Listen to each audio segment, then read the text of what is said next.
Ndikulandireni program inaso ya practical life skills. Program yomwe timakhala tikukambirana nkhani zomwe zimakhala zikuchitika chifukwa chake pali practical kuti nzochitika ndithu zithuzo. Ndiye program ya lero ndili ndi alendo awiri enawo kuwaona soti ndalendo kweni yangokhala kuti akuonekera ya madera osiyana-siyana.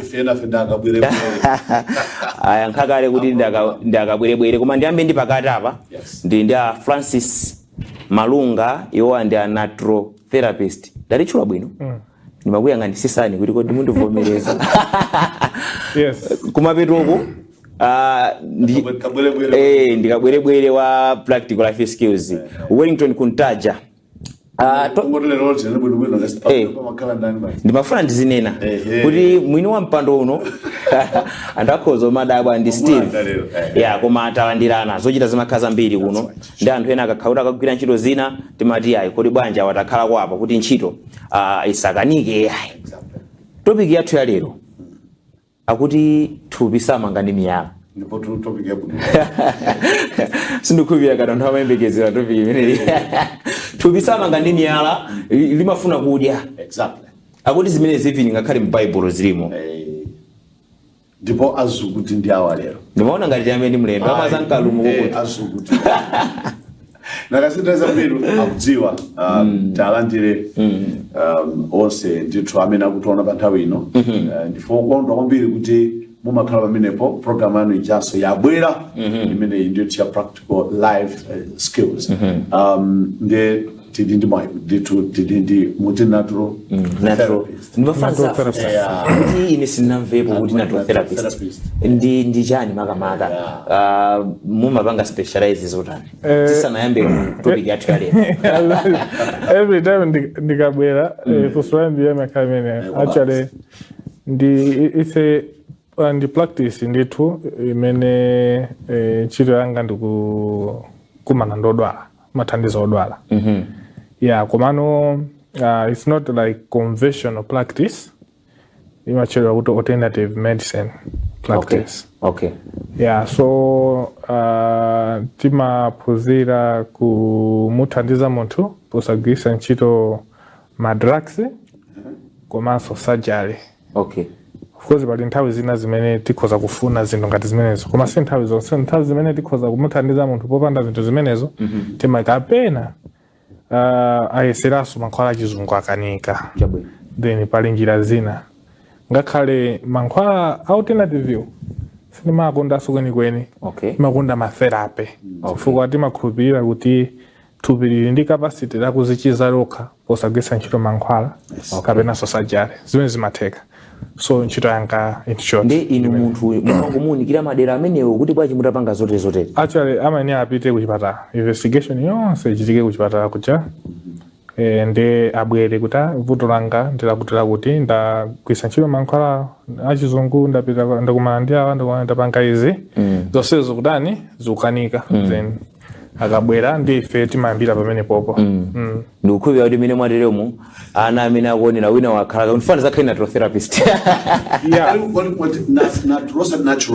No, naturopathy. It's a word coming from naturopathy. Okay. So naturopathy more it's like kuliso clinical medicine, naturopathic clinical medicine. Okay. Naturopathy. Kundizo zambi kuma kumalawi kuno ndizo kuti sizina fike kweni. Koma maiko anza to the very advanced. I think bomaliza litithandiza usogolo kuti are working on that kuti azipanga so regulate ndi kutithandiza so monga mmene anzathu amachitira. Chabwino. Tibwere no ku topic yathu ya lero kuti thupi samanga ndi miyala. Nditopic yetu kaiva kumati kodi anthu mene mayembekeza anthu ena mwina samayembekezera. Mwirowere pati kuti thupi samanga ndi miyala mwina tizipanga suleti mu malemba kuti chani. Khandi ikulu. Pachatu usaiwale program iyi. Asaiwale tu program iyi kuti kodi pachatu mambakaita mvera. Tiyambe kumvera ka clip kameneka. Kaditsegulire. Soon after the clip ndiye kuti mubwere muliyankhe kunena kuti kodi chimene natipangisa titutakulowa tanidwe inayeso nkhani imeneyo tamvera taona tukaklipa kalipa chitimatenga matimvera ndinoona kuti pafunika pabwere mzukuti azukutereza nkhani yasaku koma titaonera kakilipi kayi so tikaonera kameneka kenaka natural therapist Mr. Francis Malunga. Food is Satan's secret weapon.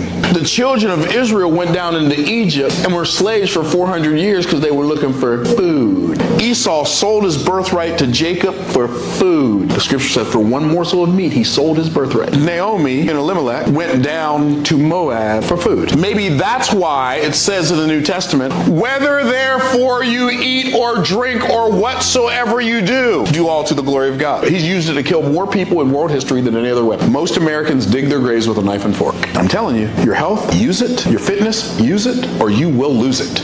You say, Myron, what are you saying? I'm saying we gotta take this health and fitness thing seriously. This is our temple. This is the tool. This is the instrument that we will use to accomplish our mission. We gotta take it seriously. Food is Satan's secret weapon. The children of Israel went down into Egypt and were slaves for 400 years because they were looking for food. Esau sold his birthright to Jacob for food. The scripture said for one morsel of meat, he sold his birthright. Naomi and Elimelech went down to Moab for food. Maybe that's why. Mkulu amene akuoneka kuti anakhazikika m'Baibulo. Chizungu chake cha ku America. Akuti Esau anamugulitsa m'bale wake chifukwa cha chakudya. Nkhani yake yogulitsana nkhani yake ya chakudya. Muyambire pati. Anzukuti.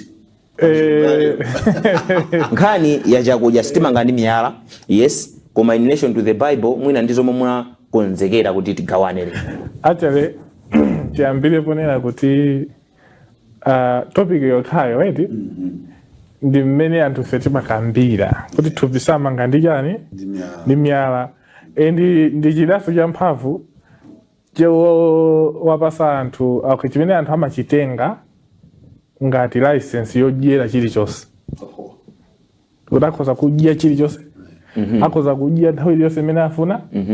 It's like license kuti samanga ndi miyala thupi samanga ndi kukhanga kuti amapeza parking pokaba kuti thupi samanga ndi miyala ndizoonadi komano tiyenera kuti chakudya tichitenge bwanji. So malinga ndi Kripi akukamba za Yakobo. Akuyamba ndi Yakobo kuti Yakobo anagulitsa Esau anagulitsa kwa Yakobo ukulu wake chakudya.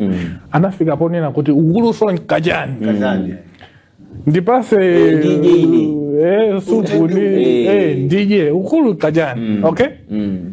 So chakudya chikasowa chimapangisa munthu akakhalanija chimapangisa kuti munthu usayende bwino kuti anthu ena amalowa m'makhalidwe oyipa chifukwa chakuti chakudya palibe pakhomo. Ena amakhala ndi ukali osafunikira chifukwa chakuti chakudya chilibe pakhomo. So chikakhalaponso chakudya chija chimapangisanso kuti anthu ayiwale zinthu zambiri, ayiwale mavuto, ayiwale kuti nthawi zina chakudya chimasowa kumangodya moonunga kuyiwalanso ngakhale Mulungu nthawi ya Krismasi kuma ndi kuononga zakudya. Ndi akukambanso kunena kuti ana Israeli anakhala zaka 400 ku Igupto. Komano pobwerera kuti Mulungu wapulumutsa ku kapolo abwerere ku dziko la lonjezano. Chimene chochitika ndi chokuti akuvuta ndi kumpanga Mose. Ngati pali nkhani imene inavuta kufika poti Mose afike ponena kuti ndatopa nawo anthu mukhala ngati kuti nabereka onsewa ndine. Ngati Mose Mulungu anafika ponena kuti amusankhire anthu ena kumuthandiza kuweruza ana Israeli. Nkhani yake ya chakudya mukakawerenga mu Numeri chapter 11 mukapeza kuti mpaka na kumapetoko Mulungu akusankhira anthu ena omuthandizira Mose kuti koma nkhani yake ya chakudya nkhani imene inapangitsa kuti Mulungu akumudwe ndi ana Israeli inali chakudya. So wapereka pamene paja verse akukamba zokuti Bible inena kuti kuti pamene mudya pamene mumwa kapena muchita kanthu kena muchite zonse mulemero wa Mulungu. Ndiye akukambaso kunena kuti matupi athuwa ndi kachisi wa Mzimu Woyera. We are the temples. So ngati tili kachisi tikuyenera kuchita nawo bwino matupiwa. So kachisi amene akumfotokoza akuchokera pati? Akuchokeratu mu nthawi ya Mose ku Exodo, pamene ana Aisraeli akuchoka ku Igupto kupita ku Kenani amayenda ndi likasa. Kumbukira zimene zoti amayenda ndi likasa, ndipo akafika pamalo Mulungu amalamulira kumanga kachisi. Kalani apa koma choyambirira kumanga inayi kachisi. Ndiye mu kachisimo munali chipinda kapena kuti kubwalo lokomanira nako kumene kumalowa aliyense. Ndiye panali guwa la nsembe limene munthu akachimwa amabwera ndi nkhosa, ndiye nkhosa yamayipha yekha otaniyo ochimwayo. Magazi amatengedwa ndi wansembe kulowa mu chipinda chopatulika kukapanga sprinkle pa chinsalu chimene chikutchinga chipinda chopatulika ndi chipinda chopatulikitsitsa, kuchita chotetezera pa tchimo limene munthu wachita. Ndipo ku chipinda chopatulikitsitsa kumapezeka mpando wachifumu pamwamba pa gome la likasa lija. Ndi chizindikiro cha akerubi awiri kuyimirira kupezeka kwa Mulungu pamalo. Tilimoze? Ndiye pamene tikuchoka mu chipangano chakale kulowa mu chipangano chatsopano, kachisi amene uja tingoti pamene Yesu Khristu amafa pa mtanda paja, paja wamkulu wa nsembe nthawi imene anamwalira 3 koloko madzulo, inali nthawi ya nsembe ya madzulo imene anali ledi wa nsembe kuti akapereke chani nsembe ya madzulo. Ndiye anaona chinsalu chong'ambika chinang'ambika, chinsalu chankachisi chotchinga chipinda chopatulika chinang'ambika pakati, chifukwa chakuti nsembe ina yatanikale yaperekedwa kale imene ili Yesu. Ndiye pamene pachinakhala kuti tasiye chilamulo cha chipangano chakale, talowa mukulungamisidwa ndi Yesu, chilungamo cha Yesu osati chathunso, osati kupulumuka ndi mphamvu zathu. Ndiye ndiye kenakano zitangochitika chonchicha kachisi uja anasintha kukhala matupi athuwa. Ndi zimene akufotokoza mu clip ija kunena kuti matupi athuwa ndi kachisi zikuchokera pamenepo kuti sikakilipika masewera ndi mmene mwaka kukafutukula kukalongosola bwinobwino. Ndiye for us to fulfill a mission, the mission of God matupi wakhala bwino. Otherwise ngatalo ofoka mwinaso kumene mutaloyo kwambiri no how do we make matupi athu tukupita kumene koko. Ndiye kachisi ino wasanduka chani thupi lathuli. Bible limene amene Mzimu Woyera agonera mwandani mwa inu. Mukundipeseseti? Kotero Bible limene linena kuti Mulungu azawononga onse ononga matupi awo. Yes. Adzawononga thupi. So matupi athuwa ndi kachisi ndithu. So zimaoneka zikamayankhulidwa anthu amangoona ngati kuti mwina zongoyankhula. Chifukwa chakuti sitikhulupirira Mulungu. Tinakhala kuti timakhulupirira Mulungu ndi kumuopa, bwezi kutenga chisamaliro chokwanira pa matupi athu. Chabwino. Matupi watanapasidwa maulere. Okay? Ndipo chisankho chakuwasamalira kapena kuononga chili m'dzanja lathu. Ndichifukwa Bible kumiyambo inena kuti usachulukise kupusa uferanji nthawi yako isanakwane. There are some death ifeyo timakhala kuti toka tazipa kapena taphana wina ndi nzache. So kuzira muzakudya? Yes, chakudya chikutononga tu. Chakudya ni chinthu chopsa kwambiri, ndi pamene pagona matenda, ndi pamene pagona maudani. Inu pamene pachakudya tu ndiye wikhoza kuyamba. Olokumaliro imabuka. Andi ndizoona olokumaliro. Olanga kale ndale zimene. Ankale ndale zimene kuti zifike poipa. Chakudya chachotsa anthu maudindo. Chachotsa anthu mama maudindo akuluakulu ama president. Ndimakumbukira nanga kale ku Zambia. Nthawi ya Kenneth Kaunda. Kutafikira pano Kenneth Kaunda u president wake uvute ku Zambia. Kana kena ya chakudya. Timakumbukira na kuchuda nkhani ya milumilu. Kunabwera milumilu chakudya cha ufa wa yero. Unachua kwa basi ku Zambia kama kondo kamba sangani milumilu kunonso tinazaja koso wa yero ufa. Ndipo kana unazabwera mpaka na kunoko. Khani meje kuti ubwere ufa minu chako mino namba kuchuka khani wa kunali kuje zikaunda ndale zimasintha mudziko olaka kale kuno zonse za fertilizer tikufunayo fertilizer nkhani yake ndi chakudya AIP sakubwera AIP nkhani yake tiona zakudya mapita midzimu uzapata poverty alleviation the first thing imene bakamba nkhani ya chakudya kamuzusa kamba first and foremost food and then clothing and then shelter a house that does not leak when it's raining food then it's a central piece into ya moyo watu ndito chakudya mukaimvesera clip kuilingalira I like thinking okay so Bible not let us reason together Bible silifuna mango tuza zochita ai Bible limatipasa mpata wakuganiza eti so tikaiganizira clip ija mukhoza kupeza kuti chakudya is spiritual. Yes, it is also spiritual. Chakudya is a spiritual. Tupiso kapena moyo wa muntu is a spiritual as well.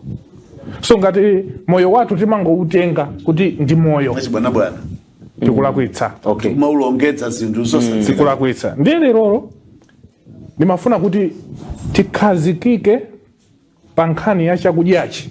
Kunena kuti kodi nchifukwa chani tikudwala masiku ano kupyolera muzakudya. Okay. Nanga cholinga cha Mulungu chinali chani? Ndi chifukwa chani Mulungu akuja akhala ana Israeli 400 years ukapolo akubwerako anana kudya nyama nsomba zawo ndi chilichonse kuikupita kuchi ndiye akubwera kuti azipita ku dziko la lonjezano ndiye Mulungu akuwauza kuti chakudya ndi mana kuti khala ngati kuda kwa vegetarian miru mukuti pasapa uku tazolera kudya nyama inu mukakawerenga numeri chapter chimenecho mukapeza akunena kuti ana Israeli anakumbukira anyezi wa mitundu itatu kumuwerenga anyezi kumuwerenga kuti mpaka uzwa mitundu kuti anyezi tabela makutsira mu nyama kwa anyezi siji yamasewera anyezi ukakala ninjala siji yamasewera ama koka mujo kwa anafika pa na Israeli yankula kumwana kukumbukira anyezi wa mitundu anani akuti tilibe kali kose pa moyo watu koma mana awa kunyoza komano nimafuna ndinene kuti ndi chifukwa chani Mulungu akuasinthira diet. That's right. Ndikusimikizireni manenga ndikilipija komanso ndizine ndikuziwa ana Israeli ulendo wawo unachedwa ukafika ku Canaan chifukwa cha chakudya chomwe chicha. Oho. Yes. Tafurukozera. Chilichonse chimene sitikuchimvesa pakati kapena kumapeto tisibwerera mbuyo pachiyambi zinali bwanji. Makampani amayamba ndi cholinga china chake kumapeto kwake mapezeka kuti mukuona kuti zinthu zamba kutani kusintha si cholinga chomwe chija chimene munayambira then ena akanena kuti komatu umu simmene tinazikonzera kuti company izipita in this direction koma akakhala kuti akuyankhula zimene zija ni munthu mmodzi timamutenga kukhala utani olakwa. Nini mafuna ndikutengereni ine lero ndikhale olakwa ndikutengereni kumbuyo. Ya mwindi mpata ose okwanira. Ndikutengereni kumbuyo. Lero tukulekirana. Lero tufuna kuti zimveke nditu nditi ndi nthawi mpata muli nawo. Ndikutengereni kumbuyo mu buku la Genesis. Genesis chapter 1. Mulungu akulenga zonse ndiye kenaka akuzalenga munthu. Ndiye akumuuza munthu uja kuti muberekane muchulukane koma mukakawerenga Bible ya Chingereza sindimalimva mmene chichewa limanenera. Mukakawerenga Bible ya Chingereza mukapeza kunena kuti akukamba penepo ndi business osati kuti bereka ana ambiri. Chifukwa pakubereka ana ambiri ungachite how can you get dominion? Dominion ndula muliro ungalamulire dziko ungaliwine dziko ndikubereka na ambiri. No, that's business. Akuti and God blessed them. That they should have dominion. Ndi anauza kunena kuti be fruitful. Be fruitful sa anakangonena kuti have many children. Koma nati be fruitful unena kuti chilichonse chimene Mulungu wapasa chimodzi because our God is God of abundance. Yes. chicho simina apasa chimozi pokutha pachaka zikhale 10 kumene kotonde kukhala fruit yoforo ndi and subdue is to take control and have dominion uzilamulire and dominion kulamulira anthu sikulamulira kuononga ayi ndikuchulukitsa ndikuzipanga modify kuzilengaso chifukwa mulungu munda uja ataulenga sikuti anangoti basi ukhala mmene ndaulengeramu Adamu anali na ntchito yakukoza mmeneso iye yakufunira chifukwa munda unali wace koma focus yanga sili kumeneko focus yanga ili pa Genesis chapter 1 verse 29 okay pamene akunena kuti ndakupasa zakudya izi zimene akumufotokozera kuti ndizochoka munthaka zipaso zonse zakubala mbewu kwa iwe zizakhala chani chakudya amadye ma fruits terere inachichewa koma it's plant okay so akwauza kuti azidya zitizo chifukwa chani mulungu sanangolenga munthu ndikungomusiya choncho akumupunguzanso ngakhale chakudya ndakuziyala mumva ndiye mukapitiriza kuwerenga atachimwa pontulusa munda uja kuntulusa munda wa Eden chifukwa mulungu nakasi munthu uja wapanga kusamvera ndiye mulungu wakhala pasali munthu uyu akangodya chipaso cha mtengo wa moyo akhala osafa koma ochimwa ndiye atuluke mundamu okay ndiye pamene akuatulusa akuakumbusa soma omwe acha ndi pambali pa zipatso zija kuwaonjezera sopano kuti uzadya magrains anamuonjezera magrains anamuonjezera marifs kuphatikiza pachani pacha pa zipatso zija mukawerenga mabuku ena muzapeza kuti kudya kwa nyama kunabwera ndi anthu anyache osati chifuniro cha Mulungu tikawerenga bwino mabuku ena muzapeza kunena kuti munthu anayamba kudya nyama pa zifukwa zace koma the way munthu anapangidwa design sanalengedwa kuti azidya nyama ndi chifukwa chake mulungu ndi ana a Israeli amene amayenda nawo anafika pomuuza Mose kunena kuti ndikhoza kuononga mtundu wonse wa ana Israeli ndipo ndilenge mtundu wina kupyolera mwandani mwa iwe Mose anakana anena kuti ayi ndi bwino kuti ineyo zina langa lisapezeke m'buku la moyo koposa kuti ana Israeli aonongeke Mose akanisangalatsa tu analekaya amene amakoza machita naye argue actually nkhani imene yonso nkhani yofunikira kwambiri chifukwa kungotera kokako I think they were friends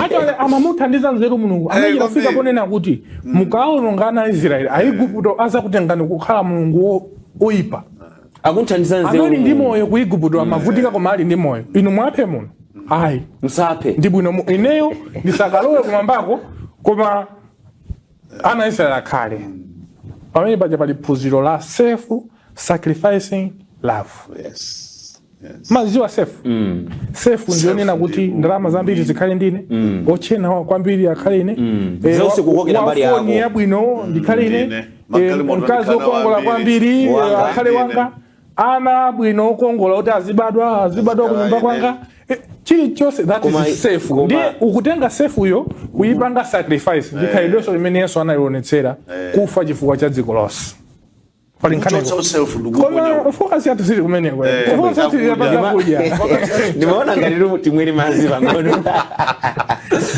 Mr. Kuntachi mwina tisana kamweri mazi ndikudziwa kuti gule ali apa koma ndikupaseni 1 minute kuti akuti chakudya amene thupisamanga ndi miyala koma chakudya chitu kuchionanso kuti chomwechi nchabwino chomwechinso chimene akunenacho kuti nchoyipa inu mwilowere pati munangokamba nkhani yonena kuti zomwezi even ku nkhani ya ndale zagwesa sogolerena inenso pano ndikhoza kunena kuti alipo mafumu amene onena kuti mwina kumaliro sangapite ngati kulibe chakudya afuna kuti afunse kuti akonza bwanji mbali za chakudya kumeneko mwilowere pati tisanapite ku break 2 minutes chakudya ndi chinthu choopsa chakudya ndi chimene ndikhulupirira ndi paphata pa moyo wa munthu chifukwa chimene timatipasa mphamvu cleavage on yacho gives us energy for us not to fulfill whatever missions me tufuna kupanga makasinde mphamvu komanso chimakoma chinthu chicha ukamadya eti you feel satisfied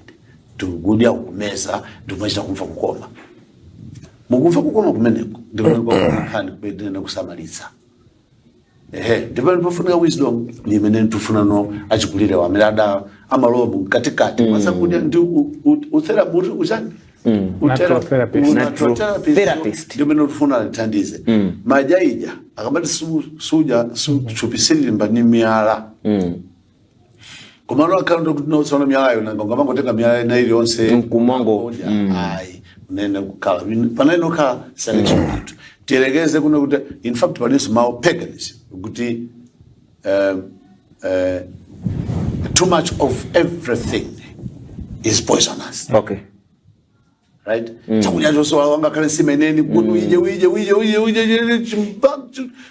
millimeter under 5 6 ajibe mpaka na muda nayo ndipo anatina toti timakuti apataja taja ngati kuti satimamva kuti lokhuta ukaona kuti kakamali yako akakuoneka usika kulungo soba kakuoneka kumwa kwasho kuti mati kwashoko ndifamba kwenda nkanya magulu komanso china anthu fenozo zilipo zinasima itaonekera kuti ichi nzono kamoyo like alcohol we have actually seen people from the food also alcohol ndipo ati kumwa mowa osa in fact paklibe pajanena food and drinks anaikapo drinks the drinks that you take in komanso palizina chifukwa Bible janena kuti pamene muja pamene mumwa apena muchita kanthu kena muchite zonse mulemerero wa Mulungu tivumire kaye Dente aka utaona mena maonongera muzipyana macho muona muntu kwamba kutupa muona kuti muntu simena nali kale mphamvu zatani sikuchoka waye kuti tasiyadi mowawo in mamwenda wawo kuti tapeta mukaote chidakwa basi anu pano bwera kunimba kwako ndi tufuna tikaonetsana kalasi ati sanamba acho unapo chidakwa kukakonesa iwe kutenga iwe kupeza you are drunk umechita kukwana umo mpana kudzikodzera so even behavior sili good food kumapengera kunimba kwako kale uja umphawi food Kuma kazi ndozatsika bwino food. So whatever you drink or whatever you take in, foja amene. Timunkambasa awakamba kubwino. Meri machitira chamba. Ndi food usolubelo. Bese kukuzunguza. Kuli mahebo.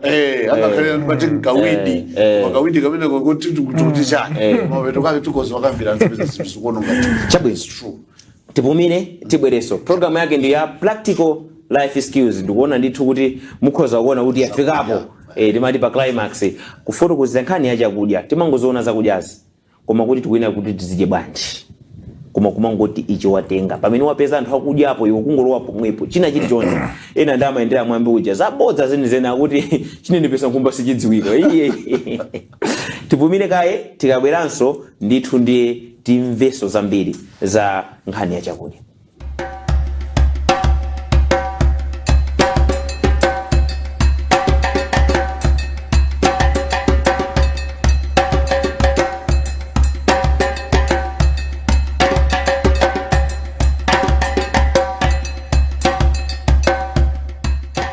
Chigawo chachiwiri chikhaleso chigawo chosiriza cha program ya practical life skills zinthu zomwe mukuyenera kuti muzimva so tikungomva koma ndikuzipanga practice kuti zithandize moyo wanu.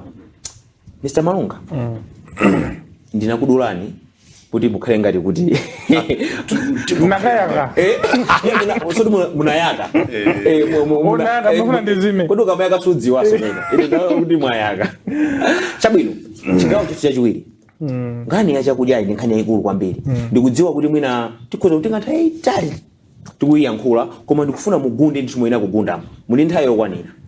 Chabwino ndiye ndifuna ndikutengeni pepa janayekera paja. Chabwino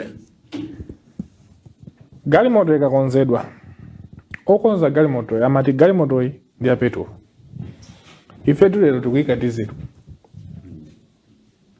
tikuyika diesel koma chizolowezitu sicholondola. Okay. Ayi cholondola ndi cholondola ngakhalisa chikonde chizolowezi sicholondola tikhoza kuzolowera zinthu zina zimene sizolondola so mukhoza kuona unena kuti Mulungu uja akuyesesa kuabwezera anthu aja kumene amafuna kuti awatani awatenge akhale Okay. Akuabwezera. It was like God is trying to draw us back into the original design. Koma anthu aja akana ndiye Mulungu atafika mpaka napo atavomera kuti aina kwa apasa nyama ndi atapasa nyama amene anayambirira kuiruma nyamayo onse anafera patipo mpaka na nthaka inasekuka analowa ndipo pamene panachedwa kuti manda anthu osusuka. Anthu ambiri ndife anthu osusuka. Zili m'Bible. Mukakawerenga kumiyambo akunena kuti Mulungu amakonza nsipu kuti ziudye ng'ombe ndi zitsamba zintumikire munthu. Bible y'Chingerezi inena kuti and herbs for the service of man. Muzo chifukwa chani Mulungu akumuuza munthu adye zochokera munthaka? Ndi chifukwa choti anachokera kuchani? Kunthaka. Ifeyo tikadwala tikaonongeka maspare parts athu kokapeza ni kunthaka komweko. Maspare parts kodi kokapeza ndi kunthaka komweko. Ayuza chichiwa chizungu cha spare parts. Aliyasa kuchidziwa. Akudziwa kuti zosokerera mthupi mu kukwambira kunthaka komweko. Ndikuze mukudziwa kuti 99% ya matenda amene timakhala nawo osatha otizunza amayambika m'mimba. This is a factory. Okay. Munivesa? This is a factory. One, sitidziwa kuti takhuta ndikufuse mukamva njala simunaje kuchoka mamawa masana chakudya mukachipeza akupasani mitanda 3 ya nsima mukangoja hafu mtanda njala imakhala ilipobe imakhapepo yamba so chimechima njala imakhala ilipobe ya tight chimechima kupangisa uziyoja pana mitanda 3 yone itata ndijasuka kukai ususuka ajana akwirira Bible. Umva tupira tuli silifuna zambiri ineyo ndi maseka nthawi zambiri tikamati kuli njala mwina chichewa chabwino tizinena kuti zakudya zimene ndimafuna ndizidya sizikupezeka usati kuli njala chimanga cha vuta chimanga kulibe timafuna chimangacho ndiye chimangacho amati kuli njala kodi chimanga kulibe njala koma zimene ndimazifuna kuti ndizidye sindikuzipeza chichewa chabwino ndi chimene chocho chifukwa chinena kuti thupi lathuli limafuna zakudya zochepa kwambiri sizonse zija tikaliwonjeza thupili zina zija zimankhala matoxins zimangowola zimangonongeka ndikumatiyambisa matenda. Fana ndikupaseni chisanzo chimodzi. I have patient A amene anabwera ndi maululu a cancer. Okay. Mukutimva? Ululu anampezanso kunena kuti cancer ija yagunda malangs. Anditumizira chithunzi zulo cha x-ray chimene results yake it was two weeks ago komano after 2 weeks results yake akuonetsa kunena kuti malangs aja achita clear and madokotala anena kuti tiyene atibwerezeso test sakukhulupirira koma muzo approach yake ndinamuchosa pa ma carbohydrates onse amangoja ngakhale mafruits namuletsa. Okay. Nachosera mafruits ninangomusiya pa ma salads ma vegetable 13 ingredients ya ma vegetables amangoja ma vegetables amene pa 2 weeks wachepako thupi koma muzo chimene chimachitika thupi lija limazidya lokha kulipanga staff. Yes. Pamene mukupanga staff thupi mukupanga so staff tenda ija ndikuti tenda ija ikufa sikupanga nanga simukuyipasa chakudya so ntenda iliyonse ni ndani maine muitenga ngati ndani. Okay. Ndani mungamapasa zakudya zikumenyani bwino munthu akudwala ndikudyaso kwambiri chinsisi chake nchonena kuti thupi lija mulipase mpata lopanga process zija zoyipa zija musalonjezekere zina. Digestion ndi ntchito yayikulu kuposa ntchito iliyonse imene thupi limagwira. Kudya zinthu zochuluka pakamodzi is unadvisable. Let us control ourselves.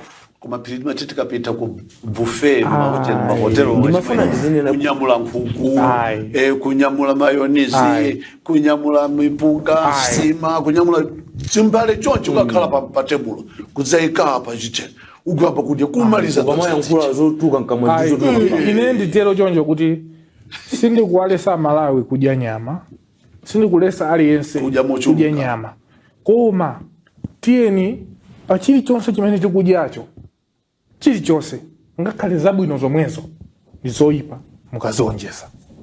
Okay. Thupi lathu limafuna zotani? Zochepa. Pamene pakundikhala kuti pakundigwira kwambiri ponena kuti anthu sadziwa ine ndikuganda apapa ndikunaona khala ngati kuti ndikumvesa kuti anthu sadziwa kuti amayejesanso nthenda ija kuti dzikula. Okay. Ndi panthu pawiri.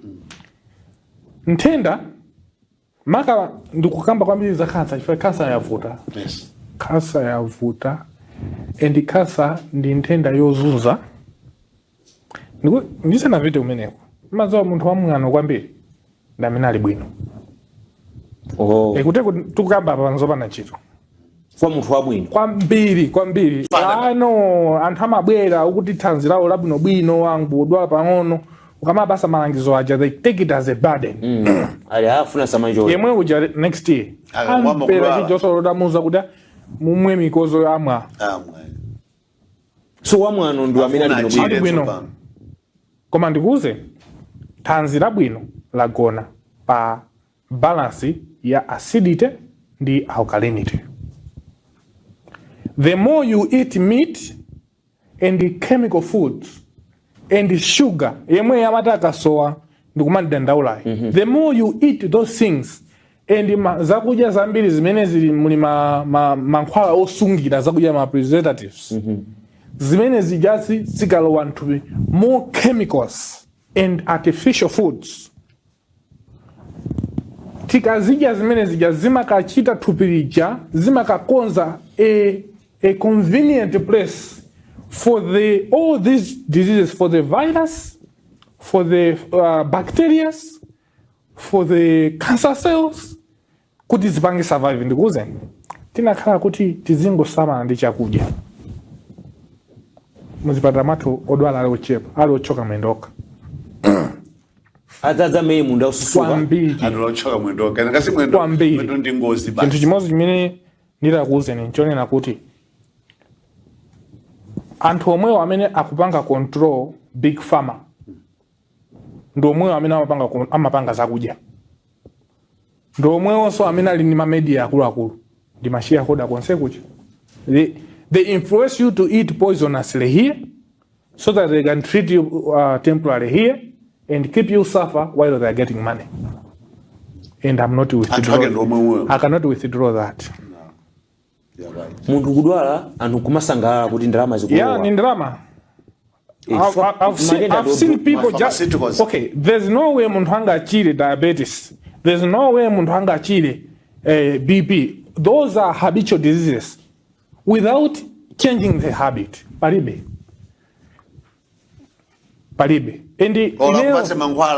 No, zima ndiwawa kwaona anthu akuvutika. You know, pali anthu kuti kwapanga device diet ija ndikuchoka pa insulin.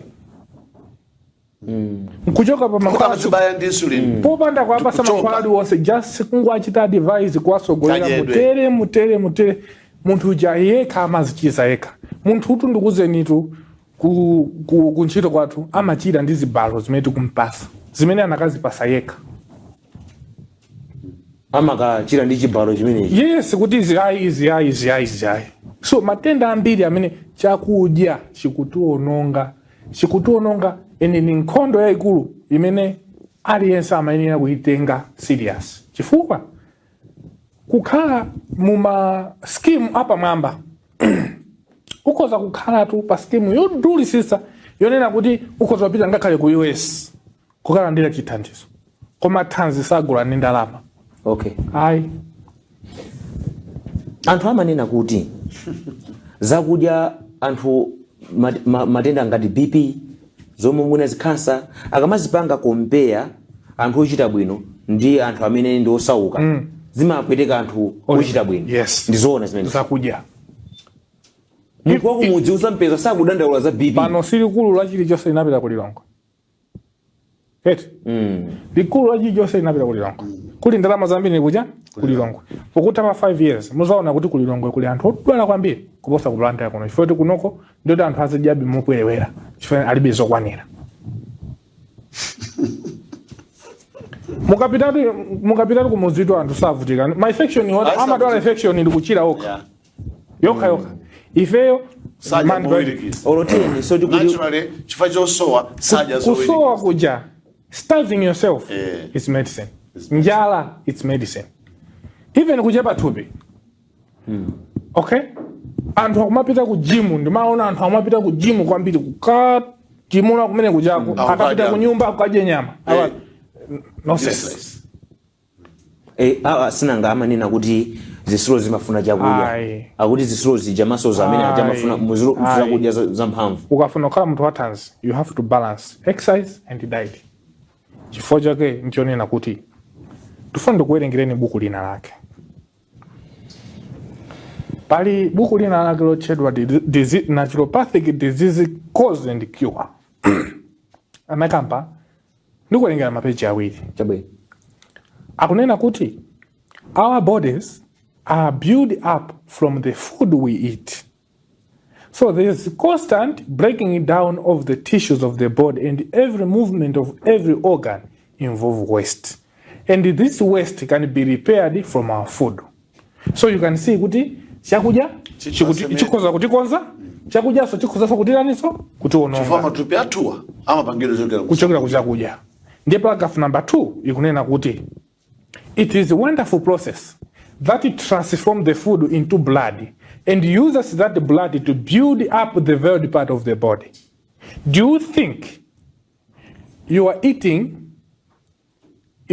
habits is bad?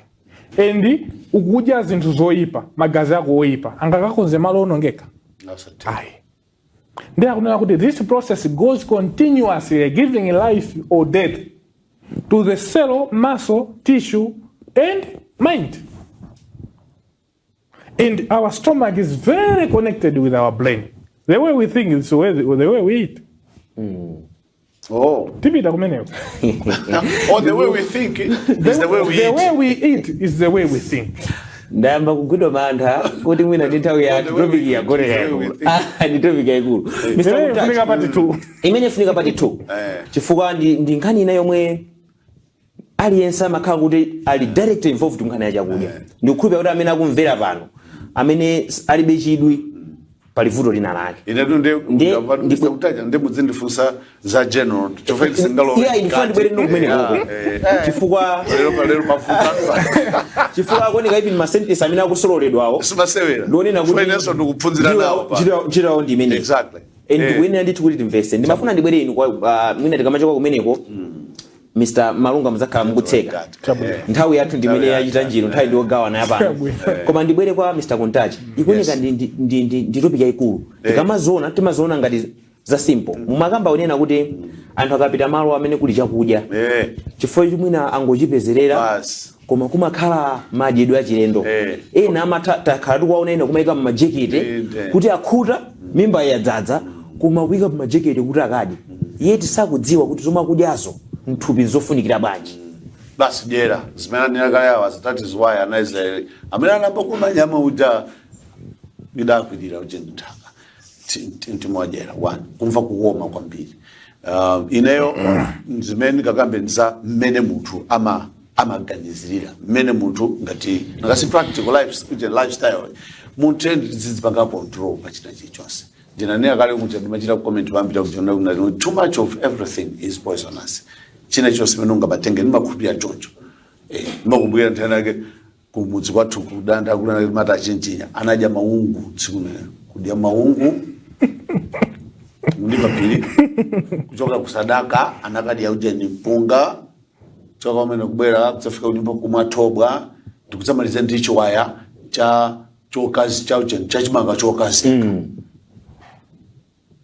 the whole day mene madzulo kunali kubula kumene sinapenda kuonaso amaja yekha ali munthu amene kwa mwina amaja yekha kana kumachita kumenya nyimba pu basi kana akapeza kuti wapanga live kuti anachilona kuti zimati zindipedza kudya dzolima ndekha dzindipedza kudya dzolima ndekha iwe mbiro malima manondodzaja motero ine maexamples anga ndizipireka nthabwala koma kunena zoona I think people often get discipline pachina chichonse chabwino bumene mayendamu ndithu timaona ndi anthu apacho kunjika zakudya ndimamvanso pa anthu ena taona timamva kuti ati amati tisachule koma anthu nkankuyankhula zimene zadziwaka timamva dzonzake madzona dzonini pa kwambiri ndene patosika kama sewe chutu nkhani yake usati kunena pa chifukwa choti anabadwa nawo thupiro ukafunsa kodi wakuti wakuti down town koma anapita onsewo timafunsa wakuti yaenda bakhalu iko ndora kwene ngali munthu kuchita kuti chiongolero cha mpano machita kutsambano kuifinya mimbai koma sangafika kunyumba munthu oneka kuti oteroyo abizeni nditauta amaja mazira kaya ndi awiri basakatero nkhuku icha hafu ya nyamanso papenepo chine chose muslimuna tsiona nkhuku icha yekha amen majeda amene weka uneno madzifunsa noti kuti zikalwa mimba zimenezi zokakhala pati zimakagaika bwanji anakali ngana digestion ni chito yoopsa ndezi sunazipanga digest usiku mamawa ukuita nisaso bread kumwa chiti cha nkaka muri pomwepo mugugule kuti tikadye nyama imatenga nthawi yatali from 6 to 12 hours mwaitenga kale komanso ndingomaliza ndi mawa pamuganiza kuti no chimene chimapangisa kuti chakudya chikhala digested member tinana madzifunsa toka chimakhala chani mava kuti chemicals tinatake and chemicals know they in small quantity so ndine ngati chikapo ngati chimbale imene umadya iwecho kuti makhala equivalent ndi the digestion region kuti amayidotsira ngati chimadzi kuti ku muzaona nitsinda pang'ono ndengati tinokapita kuona chita produce pang'ono mimba iwe waika mudzakudya zambiri zisanachoke waikaso dzina zisanachoke kama zina achimene ukuza kudwala Mr. Malunga ndikudziwa topic yayikulu mene timayiona mwina si mmene timaganizira tikhale ndi part 2 ndikufuna kuti mungogunda 2 minutes timalize poti nthawi yatithera mungogunda maili amene mwina kwa lero kuti tithere pati koma tikamabweranso next week tizayambireno pamenepa chifukwa ndi nkhani yayikulu lero ndipita ndikudandaula chifukwa chakudya chinayi chambiri chokuti tichite digest koma tasunga anthu akhulupirire zimene zikuti tasunga nkhani ndionena kuti tiyena tizikhala ni mantha nthawi zonse zimene ife tikudya mukakawerenga Ezekiel chapter 12 verse 18 mulungu akuwauza anthu kuti mudye ndi kumwa out with trembling mudye ndi mantha komanso mosamala mukawerenge Ezekiel chapter 12 verse 18 tikangolowesa careless siziyenda ndimafuna ndingomaliza paragraph ija then ndikomente titseke okay chifukwa muli mfundo inaso ndiwerenge page inayo akunena kuti selection of food titatha kuzindikira kuti chilichonse chimene titadye chikalowa m'magazi chikakhala m'magazi then by selection of food ndakuti those food should be chosen that the best supply needed for building up the body. In this choice, appetite is not a safe guide. Through our long habits of eating, the appetite has become perverted. Often, it demands the food which impairs health, causes weakness instead of strength. So akupitizonena kuti the diseases and suffering that everywhere preview are largely popular errors regarding to the diet. The effects of meat eating may not be immediately realized, but this is not evidence that it is not harmful. Few can be made to believe that it's a meat they have eaten which has poisoned their blood and causes their suffering, while the real cause is not suspected by themselves or other people. Mukakawerenga nimawerenga article ina yake kawalemba ndani amanena kuti zikuchitisa mantha kuti mwina kusogolo kuti zakhala pana mbuzi nyama zikuchepa kwambiri paziko pano anthu akudya kwambiri nyama. Ndimafuna ndinene kunena kuti let us spare our life.